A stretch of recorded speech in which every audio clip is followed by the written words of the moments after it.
नमस्कार प्यारे बच्चों, राजहंस पाठशाला में एक बार फिर आपका बहुत बहुत स्वागत है। हिंदी की इस कक्षा में आज हम पढ़ने जा रहे हैं क्षितिज भाग 2 के गद्य खंड का पाठ 11 बाल गोविंद भगत। इस पाठ अंश में हम पढ़ेंगे लेखक परिचय, पाठ परिचय और गद्य पाठ। तो आइए चले आरंभ करें। बाल गोविंद भगत। सबसे पहले जानते हैं लेखक के बारे में। लेखक हैं रामवृक्ष बेनीपुरी। इनका जन्म बिहार के मुजफ्फरपुर ज़िले के बेनीपुरी गांव में सन 1899 में हुआ था। माता पिता का निधन बचपन में ही हो गया था। इस कारण जीवन के आरंभिक वर्ष अभावों और कठिनाइयों और संघर्षों में बीते। स्वाभाविक है, हम सब समझ सकते हैं कि बचपन में ही जिस बच्चे के माता पिता की मृत्यु हो जाए उसे कितने संघर्ष करने पड़े होंगे।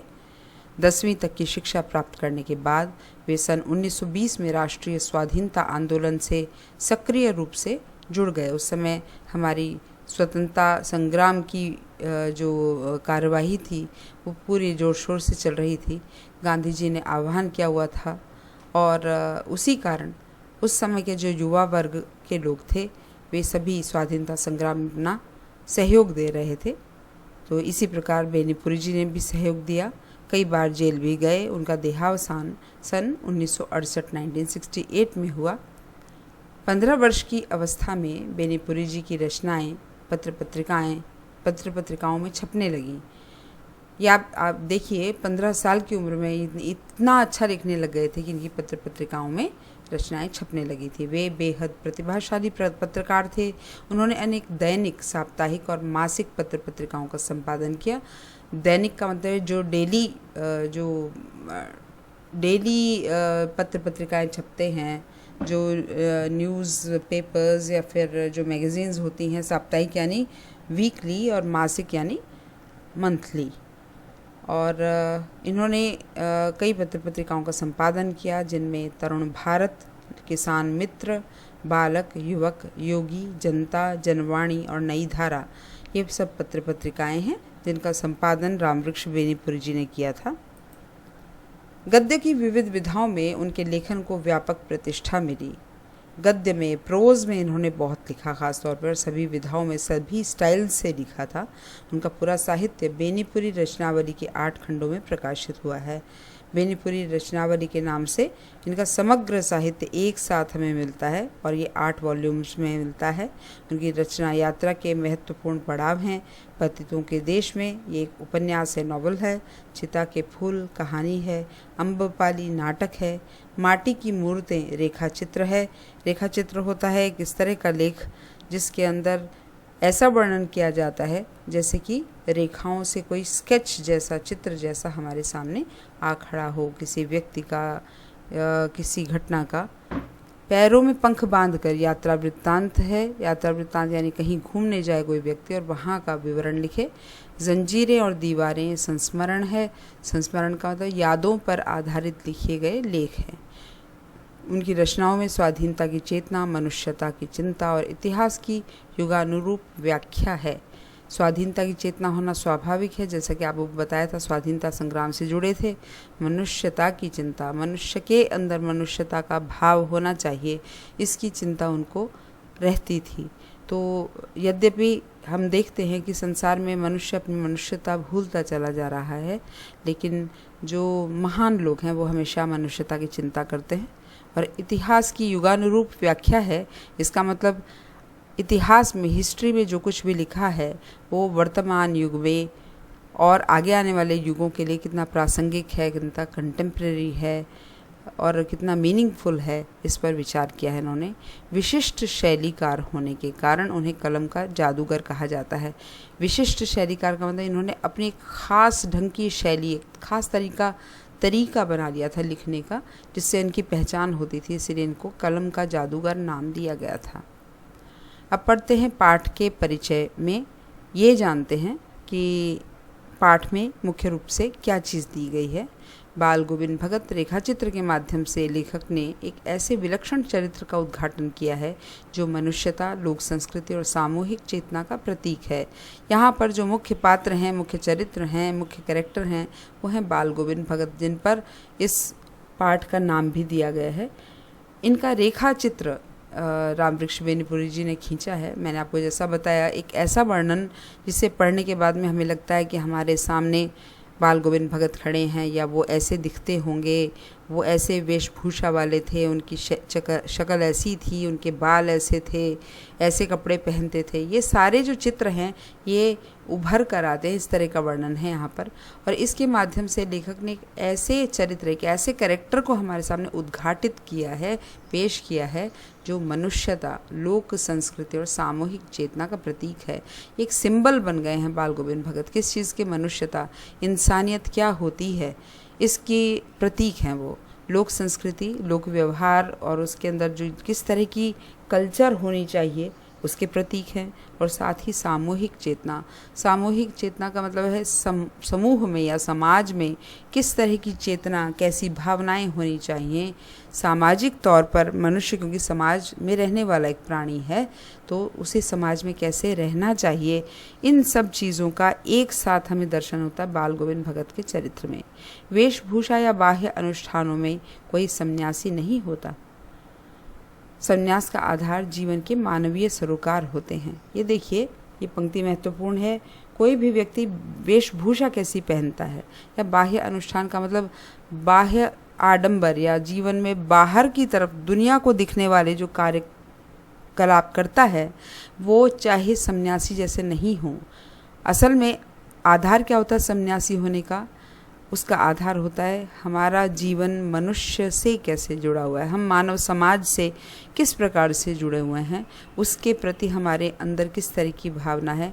यानी कि संन्यास दिखावे की चीज़ नहीं है, वो हमारे अंदर समाया हुआ है, या हम हमारे जैसा आचरण करते हैं मनुष्य समाज के साथ, उसके ऊपर आधारित होता है संन्यास का भाव। बाल गोविंद भगत इसी आधार पर लेखक को सन्यासी लगते हैं। वे हैं तो गृहस्थ, आप आगे पढ़ेंगे, लेकिन सन्यासी की तरह से जीवन जीते हैं। यह पाठ सामाजिक रूढ़ियों पर भी प्रहार करता है। सामाजिक रूढ़ियाँ वो होती हैं जो कि कई रीति रिवाज समाज में चले आते हैं, लंबे समय से, सैकड़ों सालों से कोई एक रीति चली आ रही है, लेकिन आज के युग में वो ठीक नहीं है। आज का युग बदल गया है, तो हमें कई बार उस रूढ़ी को छोड़ना पड़ता है, या छोड़ना चाहिए, क्योंकि अब वो समाज के लिए बाधक बन रही है उसकी प्रगति में। उसको रूढ़ी कहा जाता है। तो बाल गोविंद भगत भी इसी विचार के थे, इसलिए आप पाठ में देखेंगे कैसे वो रूढ़ियों का विरोध करते हैं। इस रेखा चित्र की एक विशेषता यह भी है कि बाल गोविंद भगत के माध्यम से ग्रामीण जीवन की सजीव झांकी देखने को मिलती है। एक सबसे बड़ी खूबसूरती इस पाठ की ये है कि पाठ पढ़ते पढ़ते आपको लगेगा कि हम उसी गांव में हैं, वहीं पर हम देख रहे हैं किस तरह से किसान खेत के अंदर खेती कर रहे हैं, वहाँ की औरतें, वहाँ के बच्चे, वहाँ का समाज, सब कुछ हमारे आँखों के सामने आ जाता है, क्योंकि इसको रेखा चित्र के रूप में रामवृक्ष बेनीपुरी ने लिखा है। तो आइए पढ़ते हैं पाठ बाल गोविंद भगत। बाल गोविंद भगत मंझोले कद के गोरे चिट्टे आदमी थे। मंझोले का मतलब होता है एक मध्यम ऊंचाई के, यानी बहुत लंबे भी नहीं, बहुत छोटे भी नहीं, गोरे रंग के व्यक्ति थे। 60 से ऊपर के होंगे, यानी 60 साल से ऊपर की उनकी उम्र थी। बाल पक गए थे, सफ़ेद हो गए थे बाल। लंबी दाढ़ी या जटाजूट तो नहीं रखते थे, सन्यासी की तरह जीवन जीते थे, लेकिन दिखाते नहीं थे, इसलिए उन्होंने लंबी दाढ़ी जैसे सन्यासी लोग रख लेते हैं, या जटाजूट रख लेते हैं, वैसा उन्होंने कुछ नहीं रखा हुआ था। किंतु हमेशा उनका चेहरा सफ़ेद बालों से ही जगमग किए रहता था। उनके चेहरे पे जो हल्की हल्की दाढ़ी रहती थी, बुढ़ापा तो आ ही गया था, इसलिए बाल सफ़ेद हो गए थे, तो चेहरा जगमगाता रहता था। कपड़े बिल्कुल कम पहनते थे। सन्यासी का एक आचरण का सबसे पहला तरीका क्या होता है, वो संसार से सबसे कम चीज़ों का उपयोग करता है। तो वस्त्र जितने भी समाज में रहने के लिए आवश्यक है, कम से कम वो पहनते थे। कमर में एक लंगोटी मात्र, और सिर में कबीरपंथियों की सी कनफटी टोपी।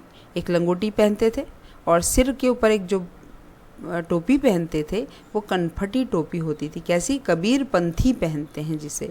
कबीर पंथी का मतलब है कबीर के मार्ग पर, उनके पंथ पर चलने वाले लोग। पंथ कहते हैं रास्ते को। तो कबीर ने जो रास्ता दिखाया, उनके शिष्य और उनकी परंपरा में उनके जो अनुयायी बने, उनके जो फॉलोअर्स बने, वो कबीर पंथी कहलाते हैं। बाल गोविंद भगत भी कबीर पंथी थे, इसलिए उस पंथ के लोग जैसी टोपी पहनते हैं वैसी वो पहनते थे। टोपी कैसी होती है? कनफटी टोपी, यानी कि टोपी बनी होती है सिर के ऊपर और कान के ऊपर से उसे थोड़ा सा काटा हुआ होता है, जिससे कि कान जो है वो उसके बाहर निकल सके। जब जाड़ा आता, एक काली कमली ऊपर से ओढ़े रहते। काली कमली यानी काला कंबल ओढ़ लेते, ज़्यादा से ज़्यादा, बस इतना ही करते थे। मस्तक पर हमेशा चमकता हुआ रामानंदी चंदन, जो नाक के एक छोर से औरतों के टीके की तरह शुरू होता था। अब थोड़ा देखिए, चंदन का टीका लगाते थे। कैसा लगाते थे? रामानंदी टीका लगाते थे। रामानंद जो थे वो कबीर के गुरु थे, और इस पंथ में जिस तरह का तिलक लगाया जाता था वैसा बाल गोविंद भगत भी लगाते थे। अब वो कैसा टीका होता है? नाक के एक छोर से, नाक की जो टिप होती है उससे लेकर माथे तक, जैसे औरतों का टीका लटका होता है वैसा ही उनका वो तिलक दिखाई देता था। गले में तुलसी की जड़ों की एक बेडौल माला बांधे रहते थे। तुलसी जो पौधा होता है तुलसी का, उसकी जड़ जब सूख जाती है, अंदर से खोखली हो जाती है, तो उसको लेकर उसके मोती से बनाकर माला पहनते हैं कई लोग। तो ये तो वो बड़े सुंदर आकार वाली माला नहीं पहनते थे, उसकी जड़ को ऐसे ही बस धागे में पिरोया और उसको पहन लिया। इसीलिए लेखक ने लिखा उसकी माला कैसी थी? बेडौल माला, यानी कि ऐसे ये बड़ी अच्छे सुंदर आकार वाली नहीं थी। कैसे भी टुकड़े इसमें धागे में डाल दिए और माला बना ली और पहन ली। ऊपर की तस्वीर से यह नहीं माना जाए कि बाल गोविंद भगत साधु थे, नहीं, बिल्कुल गृहस्थ। क्या कह रहे हैं लेखक? कि ऐसा मत मान लेना कि उन्होंने घर गृहस्थी छोड़ दी थी, अपने कर्तव्य छोड़ दिए थे।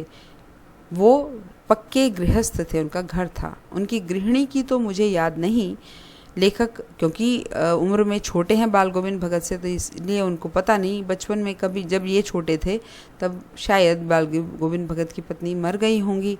उनके बेटे और पतोहू को तो मैंने देखा था। इनको जो याद है वो क्या याद है? उनका एक बेटा था और उसकी पतोहू थी। पतोहू यानी पुत्रवधू थी। थोड़ी खेती बाड़ी भी करते थे। एक अच्छा साफ सुथरा मकान था। खेती बाड़ी का काम करते थे, यानी कि गृहस्थ का पूरा धर्म निभाते थे। घर गृहस्थी में, घर के अंदर जो मुखिया होता है घर का, वो उसके पालन पोषण का पूरा ध्यान रखता है। ऐसे ही ये खेती बाड़ी करके एक घर बनाकर रहते थे अपने बेटे और पतोहू के साथ, और उनका लालन पालन करते थे। किंतु खेती बाड़ी करते, परिवार रखते भी बाल गोविंद भगत साधु थे।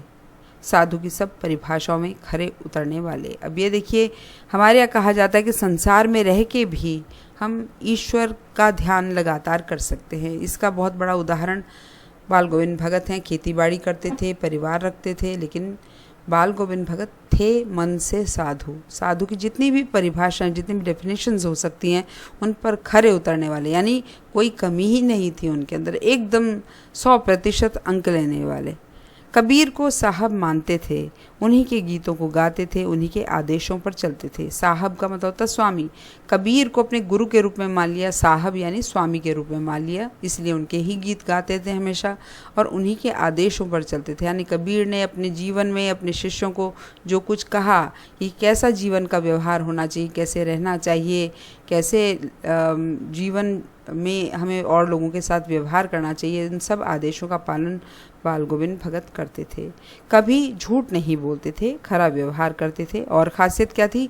झूठ बोलने का कभी कोशिश भी नहीं करते थे। ज़्यादातर मनुष्य संसार में जीने के लिए झूठ कभी ना कभी बोलता है, लेकिन वो कभी झूठ नहीं बोले। और खरा व्यवहार यानी सच्चा व्यवहार था, ईमानदारी का व्यवहार था। किसी के साथ कोई बेईमानी नहीं, किसी से भी दो टूक बात करने में संकोच नहीं करते थे। जो व्यक्ति सच्चा होता है, खरा होता है, उसे सच बात कहने में कभी कोई घबराहट नहीं होती, इसलिए कोई संकोच उनको नहीं होता था।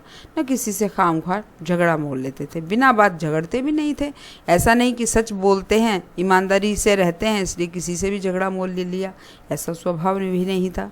किसी की चीज़ नहीं छूते, न बिना पूछे व्यवहार में लाते थे। ये खासियत थी किसी पराये व्यक्ति की चीज़ को कभी नहीं छूते थे और उसको यूज़ में भी नहीं लाते थे। व्यवहार में लाने का मतलब यूज़ में लाना। इस नियम को कभी कभी इतनी बारीक तक ले जाते कि लोगों को कुतूहल होता। कभी कभी इस नियम को कि मुझे किसी की चीज़ का प्रयोग नहीं करना है या किसी से पूछे बिना किसी चीज़ का जो प्रयोग है वो नहीं करना है, इसको इतनी गहराई तक, इतनी बारीकी से, इतनी माइन्यूटली उन्होंने ले रखा था, अपने जीवन में उसको ढाल रखा था कि लोगों को कुतूहल होता था, कुछ आश्चर्य या कुछ जिज्ञासा सी होती थी कि ये ऐसा भी मनुष्य हो सकता है क्या। कुछ विश्वास नहीं होता था लोगों को। कभी वे दूसरे के खेत में शौच के लिए भी नहीं बैठे। शौच के लिए भी वो किसी और के खेत में नहीं जाते थे। वे गृहस्थ थे, लेकिन उनकी सब चीज़ साहब की थी। उन्होंने अपनी सारी चीज़ें अपने साहब यानी कबीर को सौंप रखी थी। जो कुछ खेत में पैदा होता सिर पर लाद कर पहले उसे साहब के दरबार में ले जाते।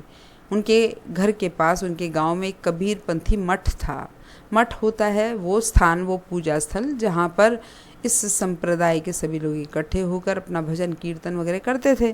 तो वहाँ पर ये अपनी जितनी भी खेती होती थी वो सारी फसल को, सारी पैदावार को लेके जाते थे, जो उनके घर से 4 कोस दूर था। एक कबीरपंथी मठ से मतलब है।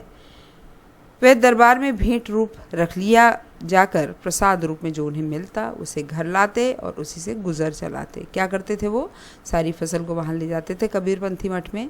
फिर वहाँ पर वो लोग जो कबीरपंथी मठ चलाते थे वो लोग जितना फसल रखना चाहते थे रख लेते थे। बाद में बची हुई जो फसल है वो उन्हें प्रसाद रूप में देते थे और उसी से वो अपना घर चलाते थे, क्योंकि किसान के लिए तो वही है अन्न और उसी से उसे पूरा का पूरा साल निकालना है।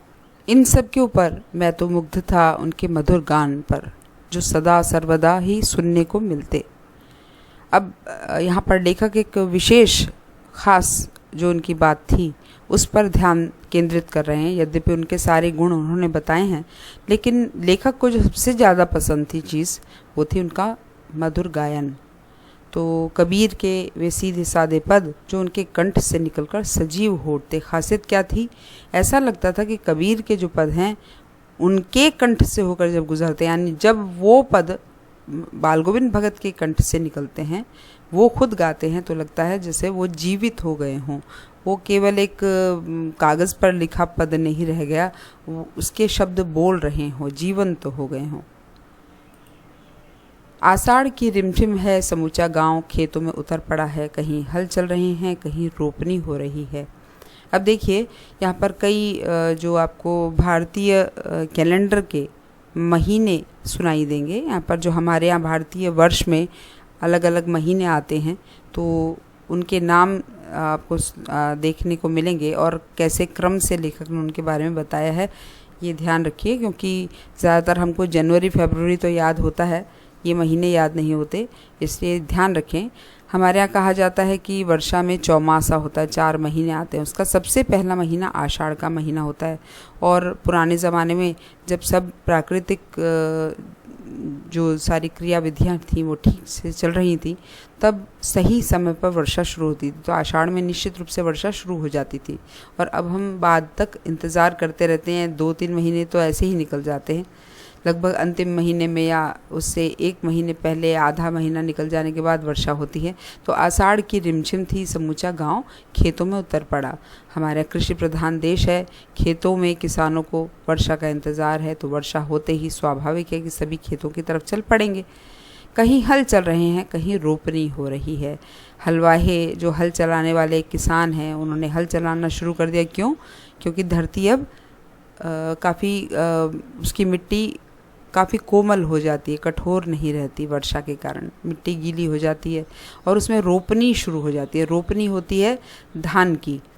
जब धान को एक जगह कहीं पर भी उगाया जाता है तो उसके जो सैपलिंग्स हैं, छोटी छोटी जो उसकी पौधे हैं, उनको रोपा जाता है। उनको एक एक पौधे को एक निश्चित दूरी से रोपा जाता है, लगाया जाता है, जिससे कि अब वो बड़ा होगा जब पौधा तो अच्छे से फैल सके।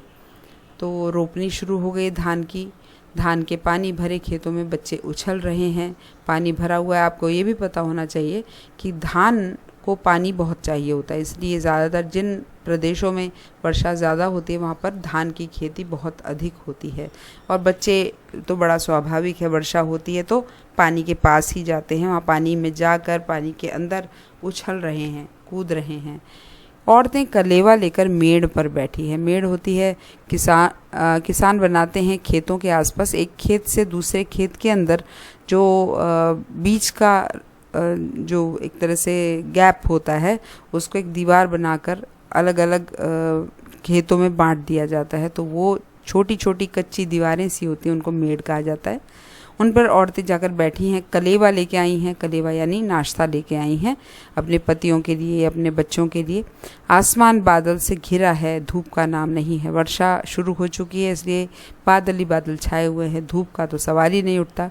ठंडी पुरवाई चल रही है। पुरवाई कौन सी होती है? पूरब से आने वाली हवा, क्योंकि पूर्व से जो हमारे यहाँ भारतवर्ष में बादल आते हैं वो वर्षा लेकर आते हैं हमेशा, इसलिए पुरवाई हमारे यहाँ ठंडी भी है। और इसीलिए गीतों में या फिर कविताओं में पुरवाई का बहुत अधिक उल्लेख होता है, क्योंकि बे ऑफ बंगाल से जो हवा चलती है वो पूर्व दिशा से बादल लेके आती है जो पानी से भरे हुए होते हैं, इसलिए ठंडी हवा होती है। ऐसे ही समय आपके कानों में एक स्वर तरंग झंकार सी कर उठी। इसी समय एक आवाज़ आती है, कैसी? स्वर तरंग आती है, कोई गीत गुनगुनाने की आवाज़ आती है, कान झंकार उठते हैं उससे एक खनक सी आती है, आपके कानों में मधुर स्वर पड़ता है। ये क्या है? ये कौन है? ये लेखक का प्रश्न है कि आखिरकार है कौन ये। और आखिरकार ये प्रश्न है ये सभी लोगों का जो उस समय खेतों के अंदर है कि कौन गाने लगा ये पूछना न पड़ेगा। बाल गोविंद भगत समूचा शरीर कीचड़ में लिथड़े अपने खेत में रोपनी कर रहे हैं। ये यहाँ पर गांव में कम से कम पूछना नहीं पड़ेगा, यहाँ तो गाने वाले एक ही हैं, बाल गोविंद भगत। वो खेत में काम कर रहे हैं, वर्षा का पानी भरा हुआ है और कीचड़ में उनका सारा का सारा शरीर लिपटा हुआ है, खेत में रोपनी कर रहे हैं, वही धान लगा रहे हैं। उनकी अंगुली एक एक धान के पौधे को पंक्तिबद्ध खेत में बिठा रही है, पंक्ति के अनुसार एक लाइन में, एक सीरीज़ के अंदर थोड़ी थोड़ी दूरी पर धान के पौधे लगा रहे हैं। वो उनका कंठ एक एक शब्द को संगीत के जीने पर चढ़ाकर कुछ ऊपर स्वर्ग की ओर भेज रहा है और कुछ को इस पृथ्वी की मिट्टी पर खड़े लोगों के कानों की ओर। वो जब गीत गाते हैं, गाते गाते जब मुंह ऊपर की तरफ होता है तो ऐसा लगता है जैसे उनका संगीत स्वर्ग की दिशा में जा रहा है, ऊंचाई की दिशा में जा रहा है। और गाते गाते जब चेहरा नीचे होता है तो लगता है कि वो स्वर यहाँ धरतीवासियों के लिए भी है। बच्चे खेलते हुए झूम उठते हैं, मेड़ पर खड़ी औरतों के होठ कांप उठते हैं। अब जब संगीत होता है, एक तो इतना अच्छा माहौल है, वर्षा हो रही है, ठंडक है, सब प्रसन्न है, फिर संगीत है तो सारे के सारे बच्चे झूम रहे हैं उस संगीत के साथ साथ। और मेड़ पर जो औरतें बैठी हैं उनके होठ कांप उठते हैं, यानी वो भी होठ धीरे धीरे गुनगुनाने के लिए, गाने को गुनगुनाने के लिए, बाल गोविंद भगत के साथ गाने के लिए हिला रही हैं। हलवाहों के पैर ताल से उठने लगते हैं, वो भी एक रिदम में आ जाते हैं। हलवाहों के पैर वो जब हल चलाते हैं तो वो भी साथ साथ एक नृत्य सा करते हुए चल रहे हैं ताल के अनुसार। रोपनी करने वालों की अंगुलियां एक अजीब क्रम से चलने लगती है। आपने जनरली देखा होगा जब कोई म्यूज़िक काफ़ी तेज़ बजता है तो हम सब जितने भी लोग उसको सुन रहे होते हैं एक रिदम से अपने पैर चलाने लगते हैं, हाथ चलाने लगते हैं, सिर चलने लगता है। इसी तरह से जो और भी किसान रोपनी कर रहे हैं उनकी अंगुलियां भी उसी रिदम से चलने लगी हैं। बाल गोविंद भगत का यह संगीत है या जादू। अब लेखक का ये वाक्य है कि आखिर ये संगीत है, आपके इसको सामान्य संगीत कहेंगे? नहीं, ये तो जादू है, सब लोगों के ऊपर जादू कर देने वाला है। भादों की वह अंधेरी अधरती। अब देखिए अभी आषाढ़ का की बात आई थी, इसके बाद आता है भादों का उल्लेख। सावन के बाद भादों आता है और भादों के अंदर आपको बता दूं मैं जन्माष्टमी आती है, तो भादों में बहुत अधिक वर्षा होती है। और अधरतिया है, अधरती आधी रात, अंधेरी अधरतिया है क्योंकि इतने बादल छाए हुए हैं, चाहे आकाश में चांद हो या ना हो, बादलों के घनत्व के कारण जो आधी रात है वो और भी घनेरी हो गई है और भी अंधेरी हो गई है। अभी थोड़ी ही देर पहले मूसलाधार वर्षा समाप्त हुई है। बादलों की गरज, बिजली की तड़प में आपने कुछ नहीं सुना हो, किंतु अब झिल्ली की झंकार या दादुरों की टर्र टर्र बाल गोविंद भगत के संगीत को अपने कोलाहल में डुबो नहीं सकती। अब तक मूसलाधार बारिश चल रही थी, इसलिए बादल गरज रहे थे, बिजली बीच बीच में कड़क रही थी, इसलिए शायद आपको स्वर ना सुनाई दिया हो। बाल गोविंद भगत तो तब भी गीत गा रहे थे, लेकिन अब बारिश रुकने के बाद में जो सन्नाटा होता है उसके बाद तो झिल्ली की झंकार सुनाई दे रही। झिल्ली होता है कीड़ा जो झन झन झन करके आपने वर्षा के बाद में अक्सर आवाज़ सुनी होगी, और दादुर कहते हैं मेंढक को, वो उसकी टर्राने की आवाज़ आ रही है। अब इस स्वर के बीच में बाल गोविंद भगत का संगीत सुनाई दे रहा है, क्योंकि ये बादलों और बिजली का स्वर अब बंद हो गया है और इनके अंदर इतनी शक्ति नहीं है कि अपने शोर में बाल गोविंद भगत के संगीत को डुबो सकें, दबा सकें। उनकी खंजड़ी डिमक डिमक बज रही है। खंजड़ी उनका एक छोटा सा वाद्य था जो कि एक गोल आकार का सा वाद्य होता है, उसके ऊपर चमड़ा चढ़ा होता है और उसको बजाकर ज़्यादातर साधु सन्यासी गीत गाया करते हैं। वे गा रहे हैं, गोदी में पियवा चमक उठे सखिया चिहुक उठे ना। देखिए यहाँ जितने भी भजन हैं वो इस तरह के भजन हैं जो कि आध्यात्मिक अर्थ रखते हैं।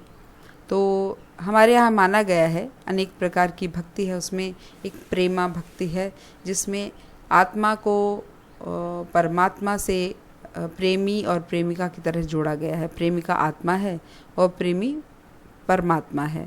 तो ऐसा ही वर्णन कुछ इसमें है। गोदी में पियवा, मेरे गोदी में प्रिय हैं, प्रिय यानी परमात्मा है, यानी मेरे अत्यंत निकट मेरे परमात्मा है। आत्मा कह रही है ये बात। चमक उठे सखिया चिहुक उठे ना, लेकिन मैं फिर भी चमक उठती हूँ, यानी मैं घबरा जाती हूँ सखी। चिहुक उठे ना, अचानक मैं एकदम घबरा जाती हूँ कि मैं अकेली हूँ। कहने का अर्थ यह है कि आत्मा अक्सर अकेले रहती है, अकेला समझती है अपने आप को, जबकि उसके एकदम पास परमात्मा है। तो हाँ, पिया तो गोद में ही है, किंतु वह समझती है वह अकेली है। चमक उठती है, चिहुक उठती है। गोद में होने का मतलब यह है अत्यंत निकट होना, लेकिन आत्मा हमेशा अपने आप को अकेला समझती है, इसलिए वो घबराती रहती है। उसी भरे बादलों वाले भादों की आधी रात में उनका यह गाना अंधेरे में अकस्मात कौंध उठने वाली बिजली की तरह किसी न चौंका देता। जब बिल्कुल शांति है, पूरा गांव सन्नाटे में सो रहा है, उस समय अचानक बाल गोविंद भगत का गीत गाना ऐसा लगता था जैसे कोई बिजली सी कौंध गई हो। अरे अब सारा संसार निस्तब्धता में सोया है। निस्तब्धता का मतलब चुप्पी में सोया हुआ है, सन्नाटा है। बाल गोविंद भगत का संगीत जाग रहा है, जाग रहा है। ये संगीत ऐसा है जो कि बाल गोविंद भगत को तो जगा ही रहा है, साथ ही साथ औरों को भी जागने के लिए प्रेरणा दे रहा है। क्या कह रहा है? तेरी गठरी में लागा चोर मुसाफिर जाग जरा। फिर एक गीत की पंक्ति है। यहाँ पर किसको जगा रहा है ये गीत? हर उस प्राणी को, हर उस व्यक्ति को जो इस संसार में खो गया है, जो इस संसार को सच मान लेता है। बाल गोविंद भगत का ये जो संगीत है ये याद दिला रहा है कि हम सब मुसाफिर हैं, इस संसार में आए हैं, लेकिन हमें बहुत लंबी यात्रा तय करनी है। तो मुसाफिर जाग ज़रा, किस नींद में खोया हुआ है। बात केवल रात की नींद की नहीं है, संसार में जागे हुए भी हम सो रहे हैं असल में, क्योंकि हम संसार को सच समझ रहे हैं। हम ये सोच रहे हैं कि हमें यहाँ सदा रहना है, लेकिन मुसाफिर जाग ज़रा। कौन? तेरे पीछे लगा हुआ, तेरी गठरी में लागा चोर। तूने जो गठरी इकट्ठी की है, गठरी किस चीज़ की? अपने कर्मों की। अच्छे अच्छे कर्म करके तूने जो तैयार की है अपनी गठरी, क्योंकि हर मुसाफिर के पास अपनी एक गठरी होती है, उसमें उसका सामान होता है। इसी तरह से तेरी जो गठरी है जो तैयार हुई है उसमें एक चोर लग गया है। चोर क्या है? चोर है माया, या फिर चोर है बुरे कर्म, या ईर्ष्या, द्वेष, क्रोध इत्यादि जितनी भी बुरी चीज़ें जो हमारे अच्छे कर्मों को ख़त्म करने में लगी हुई हैं, उनसे अपने गठरी को बचा। मुसाफिर जाग ज़रा। अरे आत्मा तू जाग, अरे मनुष्य तू जाग। इस संसार को असलियत समझ के इसमें खो मत जा, तुझे बहुत आगे जाना है। कार्तिक आया नहीं कि बाल गोविंद भगत की प्रभातियाँ शुरू हो गईं, जो फागुन तक चला करती थी। अब कार्तिक का महीना होता है जब दीपावली आती है, और फागुन का महीना होता है जब होली आती है। कार्तिक के आसपास सर्दी शुरू होती है और फागुन के आसपास सर्दी ख़त्म होने लगती है। इस बीच में, इस दौरान बाल गोविंद भगत प्रभातियाँ गाया करते थे, यानी घर में रहते थे, प्रभात काल में उनके भजन शुरू होते थे। प्रभातियों की हमारे यहाँ बहुत बड़ी परंपरा रही है और प्रायः ऐसा होता था कि गांव देहात में कुछ लोग इसको शुरू करते थे और फिर गलियों में घूमते रहते थे। जैसे जैसे लोग उठते जाते और जिन जिन की गलियों से ये प्रभातियाँ गुजरती थी वो लोग उसमें ऐड होते रहते थे। तो बाल गोविंद भगत इस सर्दी के मौसम में घर में बैठकर प्रभातियाँ गाते थे। इन दिनों वे सवेरे ही उठते, न जाने किस वक्त जगकर वे नदी स्नान को जाते। गांव से 2 मील दूर, उनके गांव के पास में 2 मील दूर नदी थी। वहां पर स्नान करने के लिए सुबह ही बहुत जल्दी मुंह अंधेरे उठकर चले जाया करते थे। वहां से नहा धोकर लौटते और गांव के बाहर ही पोखरे के ऊंचे भिड़े पर अपनी खंजड़ी लेकर जा बैठते। अब क्या होता, जब लौटते नहा धोकर, तब रास्ते में एक पोखर आता था गांव के बाहर। उसके किनारे एक ऊंचा भिड़ा था, भिड़ा का मतलब उसका ऊंचा किनारा था, वहाँ पर बैठते थे। उनका एक वाद्य था, उनके हाथ में खंजड़ी, उसको लेकर बैठते थे और उसको बजाते जाते और भजन गाते जाते थे। मैं शुरू से ही देर तक सोने वाला हूँ, किंतु एक दिन माघ की उस दांत किटकिटाने वाली भोर में उनका संगीत मुझे पोखरे पर ले गया था। अब हुआ क्या, लेखक अपने लिए बता रहे हैं कि मैं शुरू से देर तक सोने की आदत वाला हूँ, लेकिन माघ के महीने में एक बार जब मैंने उनका गीत सुना, यही सुबह सुबह का जो पोखर के किनारे वो गाते थे, तो माघ के उस दांत किटकिटाने वाली भोर में भी, उस सुबह के समय में भी अब मैं अपने आप को रोक नहीं पाया और मैं वहाँ पर पहुँच गया जहाँ पर वो संगीत गा रहे थे। उनका संगीत सुनने के लिए मैं पोखर के पास में चला गया। अभी आसमान के तारों के दीप बुझे नहीं थे, यानी तारे अभी दिखाई दे रहे थे, अंधकार था आकाश में। हाँ, पूरब में लोही लग गई थी, लोही का मतलब आग लग गई थी। इसका क्या अर्थ है, सूर्योदय की हल्की हल्की लालिमा आकाश में दिखने लगी थी, पूर्व के आकाश में, क्योंकि पूर्व से सूर्य उगता है, जिसकी लालिमा को शुक्र तारा और बढ़ा रहा था। सुबह सुबह भोर के समय शुक्र तारा दिखाई देता है, वो दिखाई दे रहा था और उससे आकाश का सौंदर्य और अधिक बढ़ रहा था। खेत बगीचा सब पर कुहासा छा रहा था। अब उस समय सर्दी का मौसम था, इसलिए खेतों पर और बगीचे में और सब तरफ एक कोहरा छाया हुआ था। सारा वातावरण अजीब रहस्य से आवृत मालूम पड़ता था। आवृत का मतलब घिरा हुआ, रहस्य से आवृत यानी मिस्टीरियस सा दिखाई दे रहा था सारा वातावरण। उस रहस्यमय वातावरण में एक कुश की चटाई पर पूरब मुँह काली कमली ओढ़े बाल गोविंद भगत अपनी खंजड़ी लिए बैठे थे। वो जो एक मिस्टीरियस सा वातावरण बन गया था, जो कोहरे से ढका हुआ वातावरण था, उसमें कुशा घास की चटाई पर वे बैठे हुए थे। साधु संत अक्सर इसको बहुत पवित्र घास मानकर इसकी चटाई पर बैठते हैं। पूर्व दिशा की ओर मुँह किया हुआ था, काला कंबल ओढ़ा हुआ था। बाल गोविंद भगत अपनी खंजड़ी लेकर उसमें बजा रहे थे और गीत गा रहे थे। उनके मुंह से शब्दों का तांता लगा हुआ था, यानी लगातार शब्द निकल रहे थे। जो भक्ति भाव में पद गा रहे थे उनमें कहीं कोई रुकावट नहीं थी, निरंतर प्रवाह बह रहा था शब्दों का। उनकी अंगुलियां खंजड़ी पर लगातार चल रही थी, खंजड़ी लगातार बज रही थी। उन भजनों के साथ गाते गाते इतने मस्त हो जाते, इतने सुरूर में आ जाते, इतने जोश में आ जाते कि उत्तेजित होकर उठते कि मालूम होता अब खड़े हो जाएंगे। बैठे बैठे ही ऐसा लगता, इतनी उत्तेजना, इतना आवेग, इतना अधिक जोश आ जाता उनके अंदर कि लगता वो बैठे बैठे ही उठ खड़े होंगे। कमली तो बार बार सिर से नीचे सरक जाती। अब लगभग उठने की उनकी जो पोजीशन थी उसके कारण कंबर बार बार सिर से नीचे सरक जाता। मैं जाड़े से कपा रहा था, किंतु तारे की छांव में भी उनके मस्तक के श्रम बिंदु जब तब चमक ही पड़ते थे। एक तरफ तो लेखक थे जो कि जाड़े के कारण, अत्यधिक सर्दी के कारण कांप रहे थे, लेकिन बाल गोविंद भगत को इतना अधिक भाव विभोर होकर भक्ति करते उन्होंने देखा कि वो जो तारों की हल्का सा प्रकाश था वातावरण में, उसमें उनके माथे पर श्रम बिंदु यानी मेहनत के बिंदु, पसीना जब तब चमक ही पड़ता दिखाई दे जाता था। ऐसा लगता था कि वो उस समय भी इतना अधिक परिश्रम कर रहे हैं, क्योंकि मेहनत के कारण पसीना आता उनके माथे पर चमक रहा था। गर्मियों में उनकी संध्या कितनी उमस भरी शाम को न शीतल करती, यानी कि गर्मियों में जब वो संध्या गाते, संध्या होता है सांध्यकालीन भजन, शाम के सांझ के समय के भजन, तो गर्मी चाहे कितनी उमस भरी हो, कितनी उसके अंदर ह्यूमिडिटी हो या एक अजीब बेचैनी सी हो, लेकिन वो गर्मियों की शाम भी शीतल यानी ठंडी लगती थी उनकी संझा सुनकर। उनके घर के आंगन में आसन जमा बैठते, अपने घर के आंगन में आसन जमा बैठते। गांव के उनके कुछ प्रेमी भी जुट जाते थे। उस समय वो क्या करते, अपने घर के आंगन में बैठते थे और उनके जितने भी प्रेमी लोग थे, जो उनको पसंद करते थे, जो उनके अनुयायी थे, जो उनके प्रशंसक थे, वो सारे के सारे वहाँ इकट्ठे हो जाते थे। खंजड़ियों और करतालों की भरमार हो जाती। खंजड़ी और करताल ये दोनों ही भजन कीर्तन वगैरह में प्रयोग में आने वाले वाद्य हैं, तो आपको इसके विषय में बताएंगे विस्तार से। इनका प्रयोग खूब सारे ये लोग करते थे और वहाँ पे भजन गाते थे। एक पद बाल गोविंद भगत कहे जाते, उनकी प्रेमी मंडली उसे दोहराती तिहराती यानी उसके पीछे पीछे दोबारा या तीसरी बार उसको गाते थे उनके जो अनुयायी थे वो लोग। धीरे धीरे स्वर ऊंचा होने लगता, एक निश्चित ताल, एक निश्चित गति से, और फिर भजन गाते गाते गाते गाते सब इतने मगन हो जाते, इतने रम जाते कि गाते गाते गाते गाते उनका स्वर पूरा ऊंचाई पर पहुंच जाता और उसके अंदर एक निश्चित ताल और गति रहती थी। ताल का मतलब एक रिदम रहती थी और एक प्रवाह रहता था, एक फ्लो रहता था। उस ताल स्वर के चढ़ाव के साथ श्रोताओं के मन भी ऊपर उठने लगते। अब कई लोग होते हैं जो केवल सुनने वाले होते थे, जो उनके घर के आसपास इकट्ठे हो जाते थे इस संध्या को सुनने के लिए, तो ऐसा लगता था उन सुनने वालों का मन भी उस संगीत के साथ साथ ऊपर उठने लगा है, ईश्वर की तरफ उठने लगा है और साथ ही साथ संगीत से प्रभावित हो रहा है।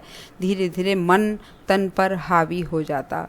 अब लोगों को अपने तन की, अपने शरीर की सुध नहीं रहती, मन इतना हावी हो जाता कि मन करता ही नहीं कहीं और देखने का, कहीं और जाने का। सब वहीं पर जुट जाते थे, इकट्ठे हो जाते थे। होते होते एक क्षण ऐसा आता कि बीच में खंजड़ी लिए बाल गोविंद भगत नाच रहे हैं और उनके साथ ही सबके तन और मन नृत्यशील हो उठे हैं। धीरे धीरे धीरे धीरे करके जब एक्सट्रीम पर वो भक्तिभाव पहुंच जाता, वो गीत संगीत पहुंच जाता, तो बाल गोविंद भगत बीच में खड़े हो जाते अपनी खंजड़ी लेकर और नृत्य करने लग जाते थे। और उनके साथ जितने भी बैठे हुए लोग हैं उनका भी शरीर और मन दोनों ही नाचने लग जाता, यानी कि जो लोग नाच सकते थे वो नाचने लग जाते थे और जो तन से नाच नहीं सकते, शरीर से नाच नहीं सकते, उनका मन नाचने लग जाता था। सारा आंगन नृत्य और संगीत से ओतप्रोत है। ओतप्रोत का मतलब पूरी तरह से भर गया है, पूरा आंगन बस उसमें नृत्य और संगीत ही चलता रहता। बाल गोविंद भगत की संगीत साधना का चरम उत्कर्ष उस दिन देखा गया जिस दिन उनका बेटा मरा।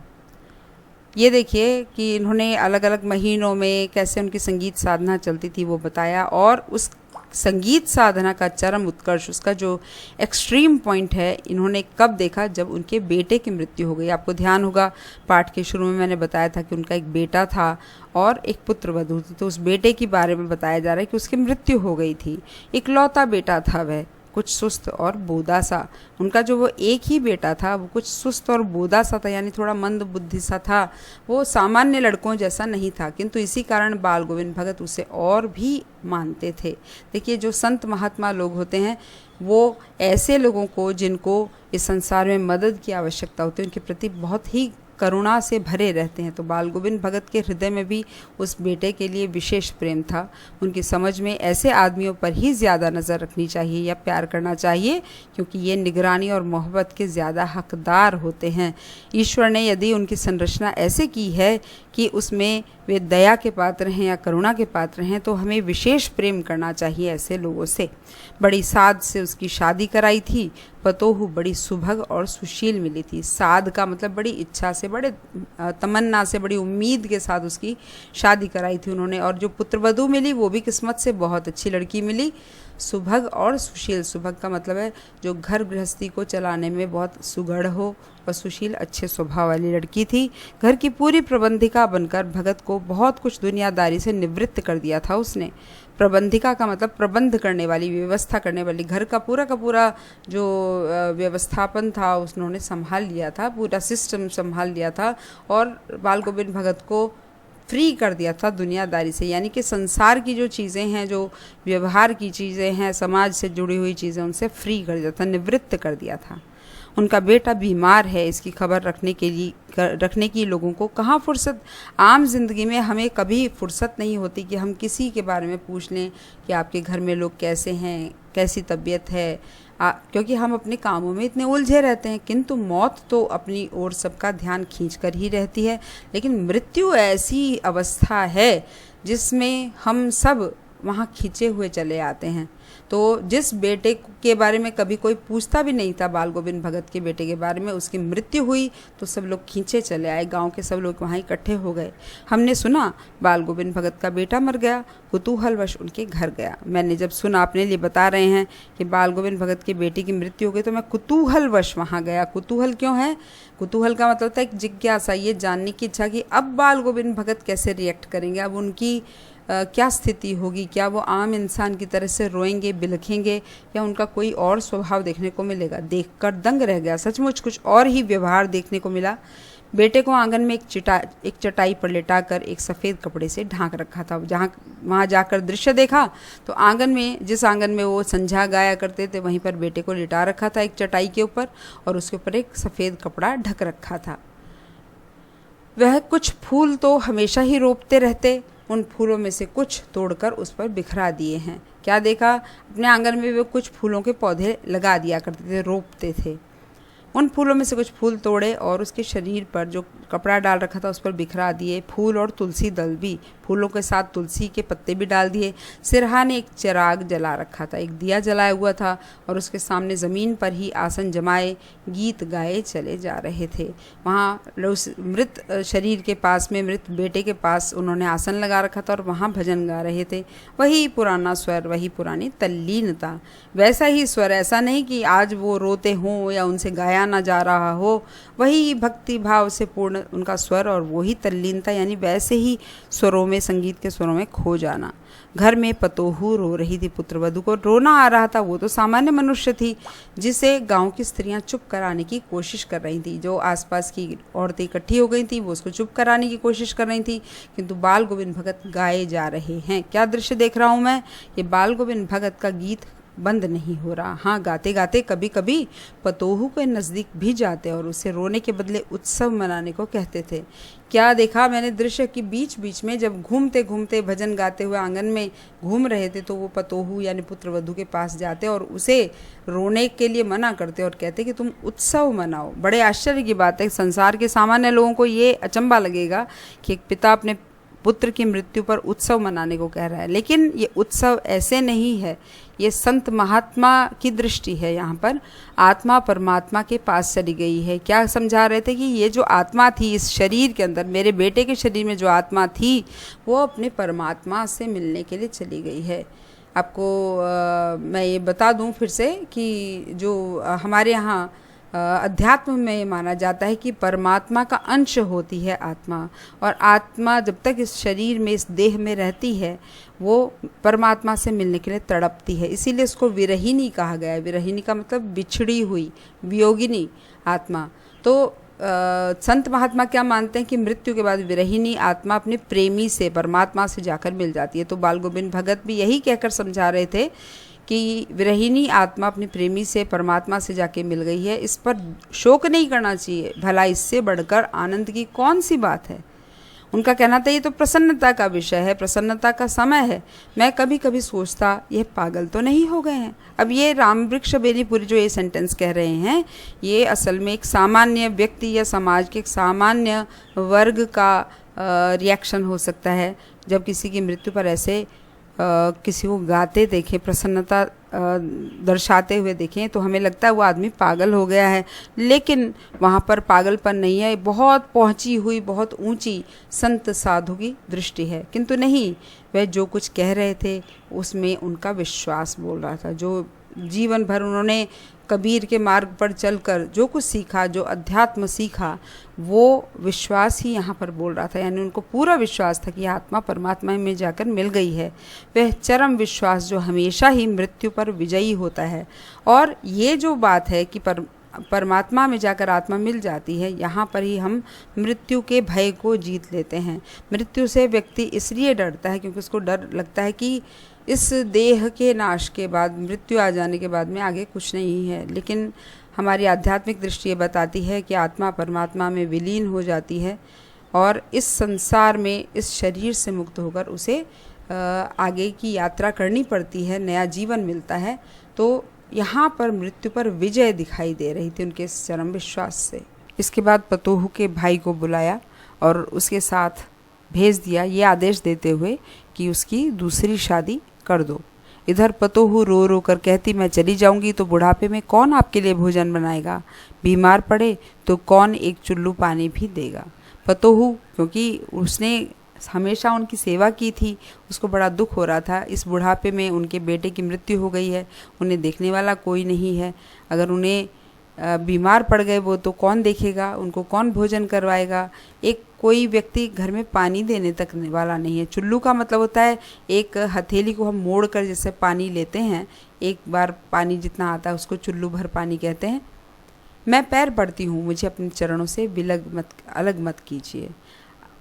वो उसने बहुत अनुनय विनय किया कि मुझे अपने चरणों में रखकर मुझे सेवा करने का मौका दीजिए, मुझे अलग मत कीजिए।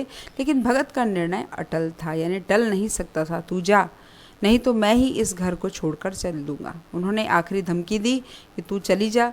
वो धमकी क्यों दे रहे हैं कि आखिरकार वो ये चाहते हैं कि इस पुत्र वधू का, क्योंकि इसकी युवावस्था में ही इसके पति की मृत्यु हो गई है, इसकी ज़िंदगी बर्बाद नहीं होनी चाहिए, इसको दोबारा विवाह करके घर गृहस्थी बसानी चाहिए। इसलिए वो धमकी दे रहे हैं कि तू चली जा, नहीं तो मैं इस घर को छोड़कर चले जाऊंगा। यह थी उनकी आखिरी दलील। दलील का मतलब होता है एक तरह से तर्क, एक लॉजिक। और इस दलील के आगे बेचारी की क्या चलती। अब बेचारी पुत्रवधू चुप हो गई। उसको पता था कि ये जो बात कह देते हैं वो पक्की होती है, उसके बाद में ये नहीं मानेंगे, इसलिए आखिरकार उसको मानना पड़ा, अपने भाई के साथ जाना पड़ा। बाल गोविंद भगत की मौत उन्हीं के अनुरूप हुई। वह हर वर्ष गंगा स्नान करने जाते। स्नान पर उतनी आस्था नहीं रखते जितना संत समागम और लोक दर्शन पर। अब है एक तरह से उनके जीवन का यह अंतिम चित्र जिसको लेखक लिख रहे हैं, उनकी मृत्यु का चित्र।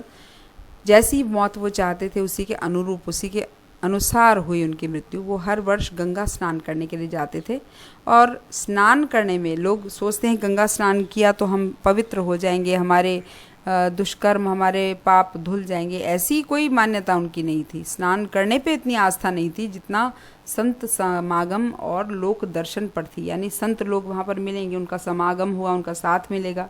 लोक दर्शन यानी संसार का दर्शन, लोगों का दर्शन कर पाएंगे। पैदल ही जाते थे, करीब 30 कोस पर गंगा थी। अब ये देखिए आप कि इतनी दूर गंगा की यात्रा करना और वहाँ जाकर स्नान करके लौटना, लेकिन कितने मुश्किल ढंग से जाते थे ये देखिए आगे। साधु को संबल लेने का क्या हक है, वो स्वभाव से साधु थे, इसलिए संबल नहीं लेना चाहिए। जिसने सब कुछ त्याग दिया उसको फिर संसार के लोगों का सहारा नहीं लेना चाहिए। संबल का मतलब था सहारा।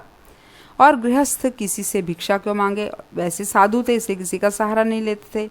गृहस्थ थे इसलिए उसे भिक्षा नहीं मांगनी चाहिए, क्योंकि गृहस्थ का कर्तव्य क्या है कि वो खुद कमाए खाए, इसलिए उसको कभी किसी से भीख नहीं मांगनी चाहिए। अतः घर से खाकर चलते तो फिर घर पर ही लौटकर खाते। क्या नियम था उनका, घर से खाना खाकर जाते थे और फिर बीच में कहीं भोजन नहीं करते थे और लौटकर ही भोजन करते थे। रास्ते भर खंजड़ी बजाते, गाते, जहाँ प्यास लगती पानी पी लेते, केवल जल ग्रहण करते थे। रास्ते में 4-5 दिन आने जाने में लगते, किंतु इस लंबे उपवास में ही वही मस्त रहते थे। इस उपवास करने को कितना कठिन है, लेकिन वो इस चीज़ पर ध्यान ही नहीं देते थे। वो केवल अपने उसी भक्ति संगीत में खोए रहते थे।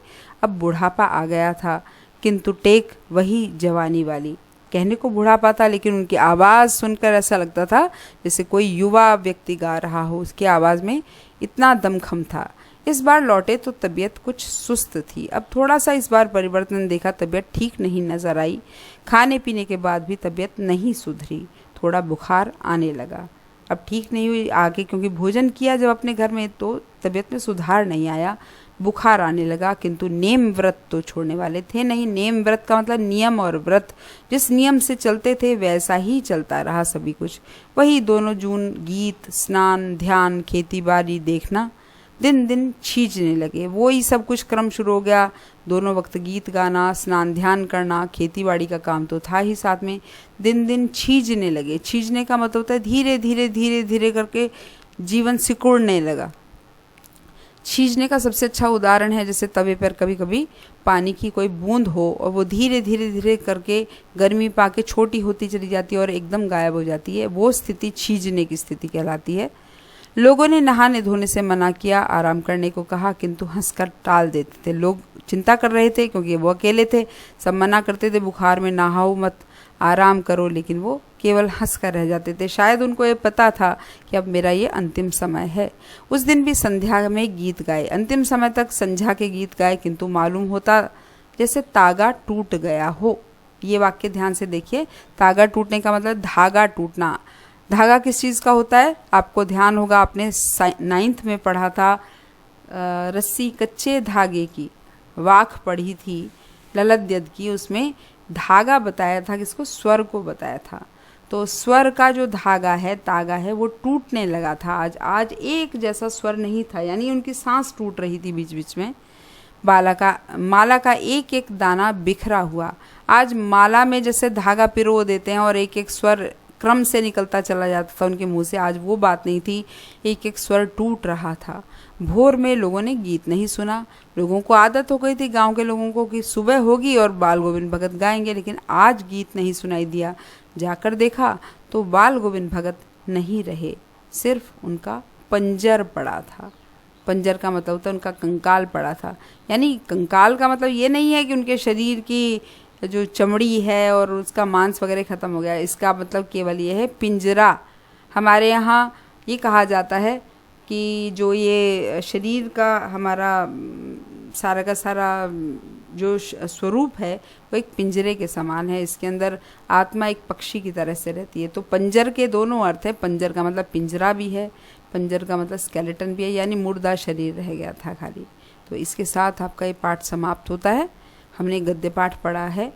अब अगले खंड में हम शब्दार्थ करेंगे।